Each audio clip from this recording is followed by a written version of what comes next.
എങ്ങോട്ടാ നമ്മൾ ലെഫ്റ്റ് ആണോ? നമ്മൾ സ്ട്രെയിറ്റ് അങ്ങ് ഇറങ്ങിയോ വേമ്പനാട്ട് നേരെ നടുക്കോട്ട് പോകും. നേരെ പോയാൽ മതി. ഈ ഫ്രണ്ടിലെ ഹൗസ് ബോട്ട് ഒന്ന് എന്ത് ചെയ്യും?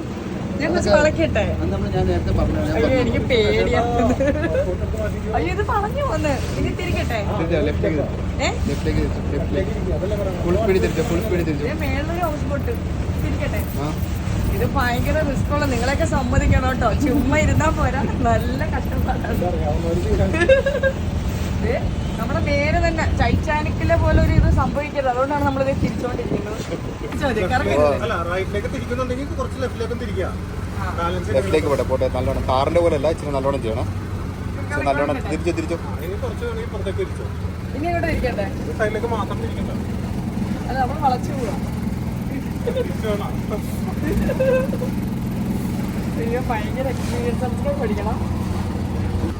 ഗൈസ് നമ്മൾ വേമ്പനാട്ട് കായലിലേക്ക് ഞാൻ ലൈഫിൽ ആദ്യമായിട്ടാ പോട്ടെ, അതും ഹൗസ് ബോട്ട് ഓടിച്ചോണ്ടാണ് പോകുന്നത്. മൈ ട്രിപ്പ് ഹൗസ് ബോട്ടിന്റെ സഹായത്തോടു കൂടി. ഇത് എത്ര ഹൗസ് ബോട്ട് ഉണ്ട് ഇവിടെ? 2500 ബോട്ട് ഉണ്ട്. 2500. അതായത് ആലപ്പുഴയിലെ കംപ്ലീറ്റ് ഹൗസ് ബോട്ടാണ് നിങ്ങൾ കണ്ടോണ്ടിരിക്കുന്നത്. ഗൈസ് നമ്മൾ ഓടിച്ച് വഴി ചെറുതായിട്ടൊന്ന് തെറ്റിയിട്ടുണ്ട്. അപ്പൊ ഇവരെല്ലാരും നമ്മുടെ ഹൗസ് ബോട്ട് ഡ്രൈവറൊക്കെ ഇവിടെ പേടിച്ച് നിൽക്കുവാണ്. അല്ല കുഴപ്പമില്ല, ഞാൻ എത്തിക്കേണ്ടടുത്ത് എത്തിച്ചോളാം. അല്ല ഇപ്പൊ എനിക്ക് ഡ്രൈവിംഗ് പഠിച്ചല്ലോ, അപ്പൊ ഇനി എത്തിക്കേണ്ടടുത്ത് എത്തിക്കാം.